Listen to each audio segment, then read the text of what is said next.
Now since this religion is true and summons to the study which leads to knowledge of the truth, we the Muslim community know definitely that demonstrative study does not lead to conclusions conflicting with what Scripture has given us, for truth does not oppose truth but accords with it and bears witness to it. This being so, whenever demonstrative study leads to any manner of knowledge about any being, that being is inevitably either unmentioned or mentioned in Scripture.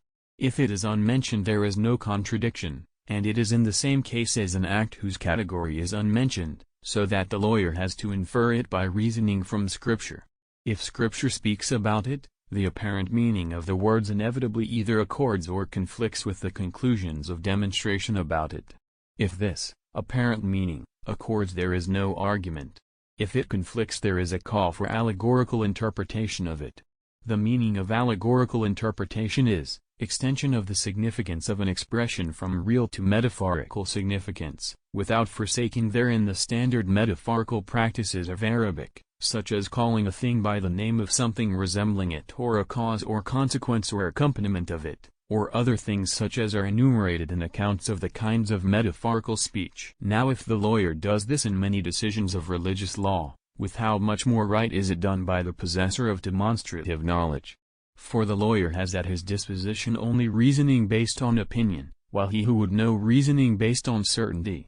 So we affirm definitely that whenever the conclusion of a demonstration is in conflict with the apparent meaning of Scripture, that apparent meaning admits of allegorical interpretation according to the rules for such interpretation in Arabic. This proposition is questioned by no Muslim and doubted by no believer. But its certainty is immensely increased for those who have had close dealings with this idea and put it to the test, and made it their aim to reconcile the assertions of intellect and tradition. Indeed we may say that whenever a statement in Scripture conflicts in its apparent meaning with a conclusion of demonstration, if Scripture is considered carefully, and the rest of its contents searched page by page, there will invariably be found among the expressions of Scripture something which in its apparent meaning bears witness to that allegorical interpretation or comes close to bearing witness. In the light of this idea the Muslims are unanimous in holding that it is not obligatory either to take all the expressions of Scripture in their apparent meaning or to extend them all from their apparent meaning by allegorical interpretation. They disagree, only, over which of them should and which should not be so interpreted. The Ash'arites for instance, give an allegorical interpretation to the verse about God's directing himself and the tradition about his descent, while the Hanbalites take them in their apparent meaning. The reason why we have received a Scripture with both an apparent and an inner meaning lies in the diversity of people's natural capacities and the difference of their innate dispositions with regard to assent. The reason why we have received in Scripture texts whose apparent meanings contradict each other is in order to draw the attention of those who are well grounded in science to the interpretation which reconciles them. This is the idea referred to in the words received from the Exalted, He it is who has sent down to you the book, containing certain verses clear and definite, and so on, down to the words those who are well grounded in science. It may be objected, there are some things in Scripture which the Muslims have unanimously agreed to take in their apparent meaning, others, which they have agreed to interpret allegorically, and others about which they have disagreed. Is it permissible, then, that demonstration should lead to interpreting allegorically what they have agreed to take in its apparent meaning, or to taking in its apparent meaning what they have agreed to interpret allegorically? We reply, if unanimous agreement is established by a method which is certain, such a result is not sound, but if the existence of agreement on those things is a matter of opinion, then it may be sound.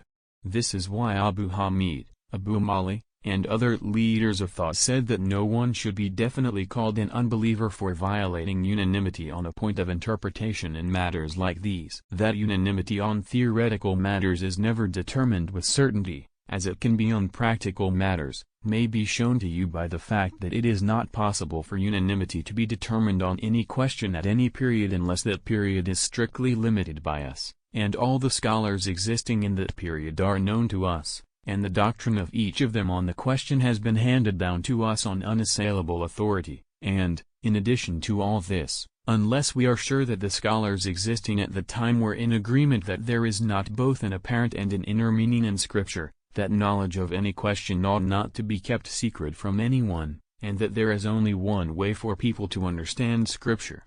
But it is recorded in tradition that many of the first believers used to hold that Scripture has both an apparent and an inner meaning, and that the inner meaning ought not to be learned by anyone who is not a man of learning in this field and who is incapable of understanding it. Thus, for example, Bukhari reports a saying of Ali ibn Abi Talib, may God be pleased with him, speak to people about what they know. Do you want God and his prophet to be accused of lying? Other examples of the same kind are reported about a group of early believers. So how can it possibly be conceived that a unanimous agreement can have been handed down to us about a single theoretical question, when we know definitely that not a single period has been without scholars who held that there are things in Scripture whose true meaning should not be learned by all people? The situation is different in practical matters. Everyone holds that the truth about these should be disclosed to all people alike, and to establish the occurrence of unanimity about them we consider it sufficient that the question, at issue, should have been widely discussed and that no report of controversy about it should have been handed down to us. This is enough to establish the occurrence of unanimity on matters of practice, but on matters of doctrine the case is different. You may object, if we ought not to call a man an unbeliever for violating unanimity in cases of allegorical interpretation, because no unanimity is conceivable in such cases. What do you say about the Muslim philosophers, like Abu Nasr and Ibn Sina?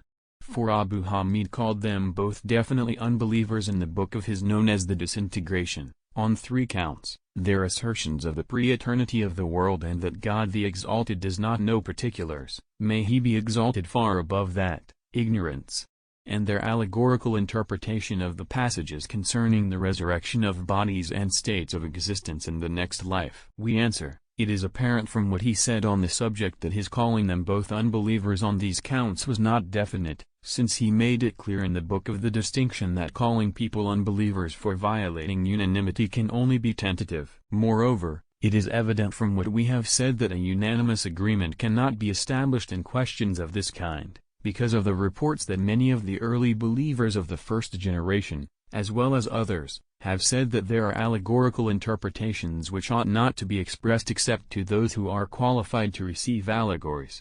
These are those who are well grounded in science, for we prefer to place the stop after the words of God the Exalted and those who are well grounded in science, because if the scholars did not understand allegorical interpretation, there would be no superiority in their assent which would oblige them to a belief in him not found among the unlearned. God has described them as those who believe in him, and this can only be taken to refer to the belief which is based on demonstration, and this belief only occurs together with the science of allegorical interpretation. For the unlearned believers are those whose belief in him is not based on demonstration, and if this belief which God has attributed to the scholars is peculiar to them, it must come through demonstration, and if it comes through demonstration it only occurs together with the science of allegorical interpretation.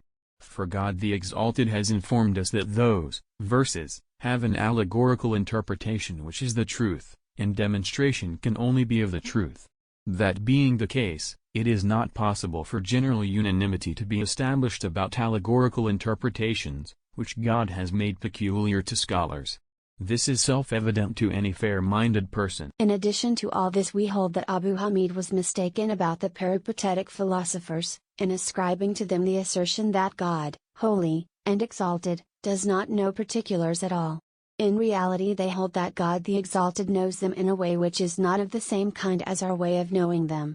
For our knowledge of them is an effect of the object known, originated when it comes into existence and changing when it changes, whereas glorious God's knowledge of existence is the opposite of this, it is the cause of the object known, which is existent being. Thus to suppose the two kinds of knowledge similar to each other is to identify the essences and properties of opposite things, and that is the extreme of ignorance. And if the name of knowledge is predicated of both originated and eternal knowledge, it is predicated by sheer homonymy, as many names are predicated of opposite things, for example Jalal of great and small, Sarum of light and darkness. Thus there exists no definition embracing both kinds of knowledge at once, as the theologians of our time imagine. We have devoted a separate essay to this question, impelled by one of our friends. But how can anyone imagine that the Peripatetics say that God the Glorious does not know particulars with his eternal knowledge, when they hold that true visions include premonitions of particular events due to occur in future time, and that this warning foreknowledge comes to people in their sleep from the eternal knowledge which orders and rules the universe? Moreover, it is not only particulars which they say God does not know in the manner in which we know them, but universals as well, for the universals known to us are also effects of the nature of existent being, while with his knowledge the reverse is true. Thus the conclusion to which demonstration leads is that his knowledge transcends qualification as universal or particular.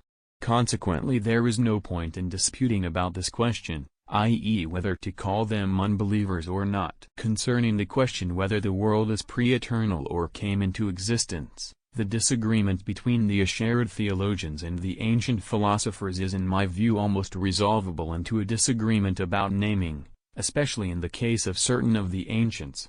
For they agree that there are three classes of beings, two extremes and one intermediate between the extremes.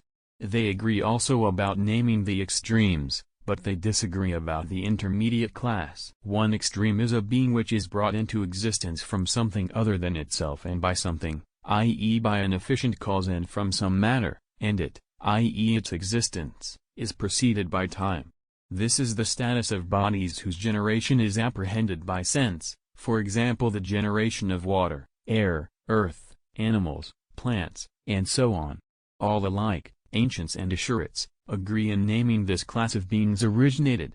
The opposite extreme to this is a being which is not made from or by anything and not preceded by time, and here too all members of both schools agree in naming it pre-eternal. This being is apprehended by demonstration. It is God, blessed, and exalted, who is the maker, giver of being and sustainer of the universe. May he be praised and his power exalted. The class of being which is between these two extremes is that which is not made from anything and not preceded by time, but which is brought into existence by something, i.e. by an agent. This is the world as a whole. Now they all agree on the presence of these three characters in the world. For the theologians admit that time does not precede it, or rather this is a necessary consequence for them since time according to them is something which accompanies motion and bodies. They also agree with the ancients in the view that future time is infinite and likewise future being. They only disagree about past time and past being. The theologians hold that it is finite, while Aristotle and his school hold that it is infinite, as is the case with future time. Thus it is clear that this last being bears a resemblance both to the being which is really generated and to the pre-eternal being. So those who are more impressed with its resemblance to the pre-eternal than its resemblance to the originated name it pre-eternal, while those who are more impressed with its resemblance to the originated name it originated. But in truth it is neither really originated nor really pre-eternal, since the really originated is necessarily perishable and the really pre-eternal has no cause. Some, Plato and his followers, name it originated and coeval with time, because time according to them is finite in the past. Thus the doctrines about the world are not so very far apart from each other that some of them should be called irreligious and others not. For this to happen, opinions must be divergent in the extreme, i.e. contraries such as the theologians suppose to exist on this question, i.e., they hold that the names pre-eternity and coming into existence as applied to the world as a whole are contraries. But it is now clear from what we have said that this is not the case. Over and above all this, these opinions about the world do not conform to the apparent meaning of Scripture. For if the apparent meaning of Scripture is searched, it will be evident from the verses which give us information about the bringing into existence of the world that its form really is originated, but that being itself and time extend continuously at both extremes, i.e. without interruption. Thus the words of God the Exalted, He it is who created the heavens and the earth in 6 days, and his throne was on the water, taken in their apparent meaning imply that there was a being before this present being, namely the throne and the water, and a time before this time, i.e. the one which is joined to the form of this being, namely the number of the movement of the celestial sphere. And the words of the Exalted, on the day when the earth shall be changed into other than earth, and the heavens as well, also in their apparent meaning imply that there will be a second being after this being. And the words of the Exalted then he directed himself towards the sky, and it was smoke, in their apparent meaning imply that the heavens were created from something. Thus the theologians too in their statements about the world do not conform to the apparent meaning of Scripture but interpret it allegorically. For it is not stated in Scripture that God was existing with absolutely nothing else. A text to this effect is nowhere to be found. Then how is it conceivable that the theologians' allegorical interpretation of these verses could meet with unanimous agreement, when the apparent meaning of Scripture which we have mentioned about the existence of the world has been accepted by a school of philosophers? It seems that those who disagree on the interpretation of these difficult questions earn merit if they are in the right and will be excused, by God, if they are in error. For assent to a thing as a result of an indication of it arising in the soul is something compulsory, not voluntary, i.e. it is not for us to choose not to assent or to assent, as it is to stand up or not to stand up. And since free choice is a condition of obligation, a man who assents to an error as a result of a consideration that has occurred to him is excused, if he is a scholar. This is why the prophet, peace on him, said, "If the judge after exerting his mind makes a right decision, he will have a double reward. And if he makes a wrong decision he will, still, have a single reward." And what judge is more important than he who makes judgments about being, that it is thus or not thus? These judges are the scholars, specially chosen by God for the task of allegorical interpretation, and this error which is forgivable according to the law is only such error as proceeds from scholars when they study the difficult matters which the law obliges them to study. But error proceeding from any other class of people is sheer sin, equally whether it relates to theoretical or to practical matters. For just as the judge who is ignorant of the prophets' way of life is not excused if he makes an error in judgment, so he who makes judgments about beings without having the proper qualifications for such judgments is not excused but is either a sinner or an unbeliever. And if he who would judge what is allowed and forbidden is required to combine in himself the qualifications for exercise of personal judgment, namely knowledge of the principles of law, and knowledge of how to draw inferences from those principles by reasoning, how much more properly is he who would make judgments about beings required to be qualified, i.e. to know the primary intellectual principles and the way to draw inferences from them. In general, error about Scripture is of two types, either error which is excused to one who is a qualified student of that matter in which the error occurs, but not excused to one who is not qualified in that subject, or error which is not excused to any person whatever, and which is unbelief if it concerns the principles of religion, or heresy if it concerns something subordinate to the principles. This latter error is that which occurs about matters, knowledge of which is provided by all the different methods of indication, so that knowledge of the matter in question is in this way possible for everyone. Examples are acknowledgment of God, blessed and exalted, of the prophetic missions, and of happiness and misery in the next life, for these three principles are attainable by the three classes of indication, by which everyone without exception can come to assent to what he is obliged to know, I mean the rhetorical, dialectical and demonstrative indications. So whoever denies such a thing, when it is one of the principles of the law, is an unbeliever, who persists in defiance with his tongue though not with his heart, or neglects to expose himself to learning the indication of its truth. For if he belongs to the demonstrative class of men, a way has been provided for him to assent to it, by demonstration. If he belongs to the dialectical class, the way is by dialectic, and if he belongs to the class, which is convinced, by preaching, the way for him is by preaching. With this in view the prophet, peace on him, said, "I have been ordered to fight people until they say there is no God but God and believe in me." He means, by any of the three methods of attaining belief that suits them. With regard to things which by reason of their recondite character are only knowable by demonstration, God has been gracious to those of his servants who have no access to demonstration, on account of their natures, habits or lack of facilities for education. He has coined for them images and likenesses of these things, and summoned them to assent to those images, since it is possible for assent to those images to come about through the indications common to all men, i.e. the dialectical and rhetorical indications. This is the reason why Scripture is divided into apparent and inner meanings. The apparent meaning consists of those images which are coined to stand for those ideas, while the inner meaning is those ideas, themselves, which are clear only to the demonstrative class.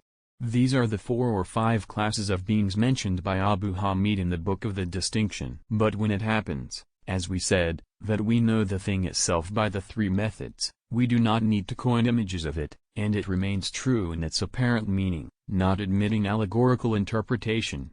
If an apparent text of this kind refers to principles, anyone who interprets it allegorically is an unbeliever. For example, anyone who thinks that there is no happiness or misery in the next life, and that the only purpose of this teaching is that men should be safeguarded from each other and their bodily and sensible lives, that it is but a practical device, and that man has no other goal than his sensible existence. If this is established, it will have become clear to you from what we have said that there are apparent texts of Scripture which it is not permitted to interpret allegorically. To do so on fundamentals is unbelief, on subordinate matters, heresy.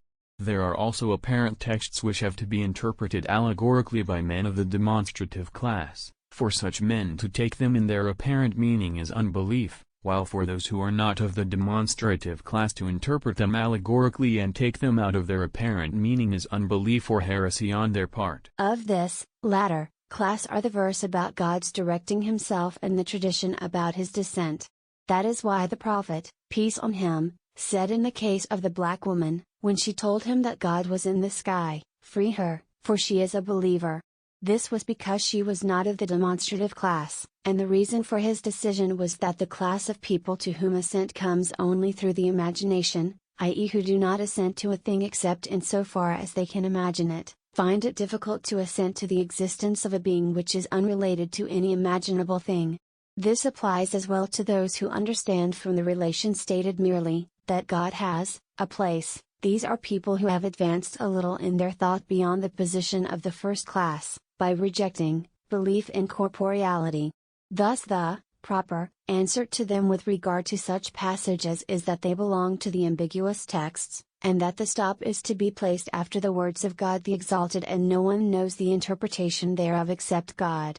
The demonstrative class, while agreeing unanimously that this class of text must be interpreted allegorically, may disagree about the interpretation, according to the level of each one's knowledge of demonstration. There is also a third class of scriptural texts falling uncertainly between the other 2 classes, on which there is doubt.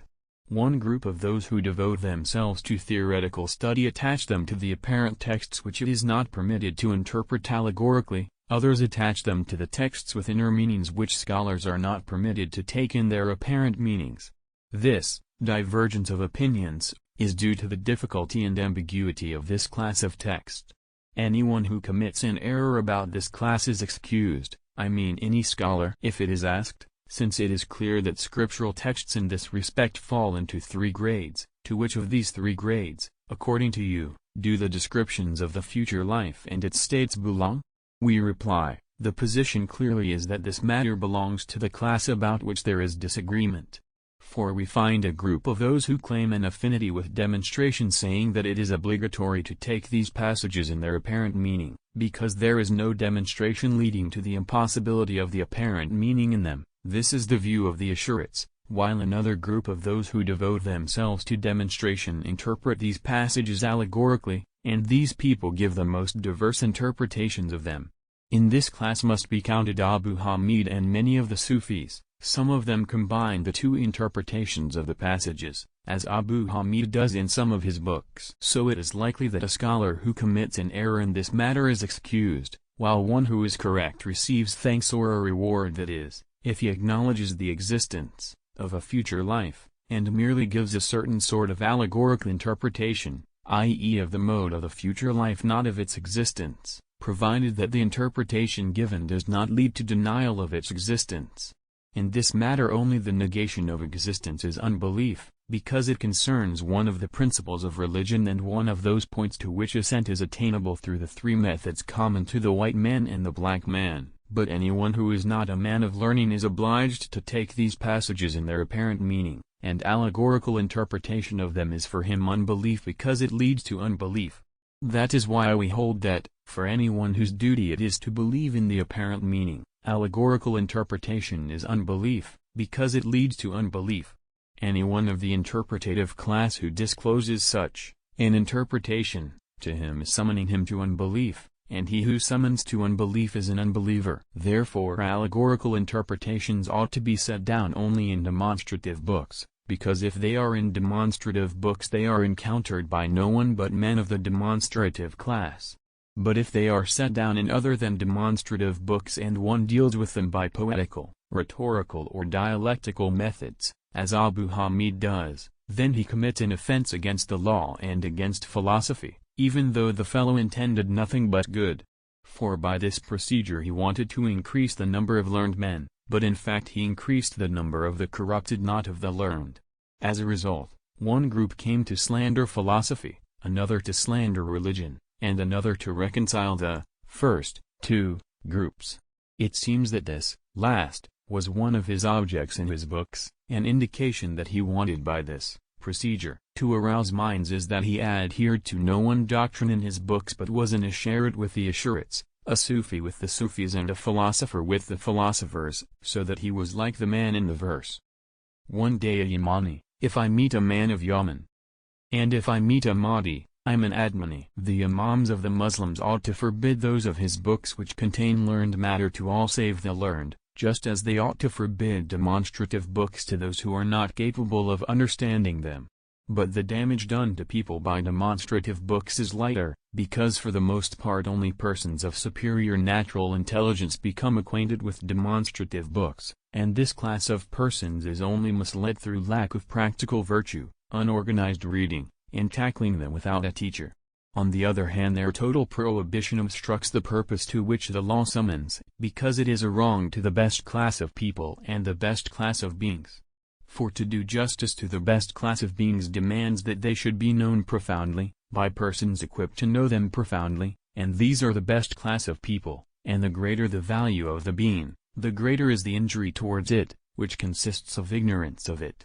Thus the Exalted has said, associating other gods with God is indeed a great wrong. This is as much as we see fit to affirm in this field of study, i.e. the correspondence between religion and philosophy and the rules for allegorical interpretation in religion. If it were not for the publicity given to the matter and to these questions which we have discussed, we should not have permitted ourselves to write a word on the subject, and we should not have had to make excuses for doing so to the interpretative scholars, because the proper place to discuss these questions is in demonstrative books. God is the guide and helps us to follow the right course.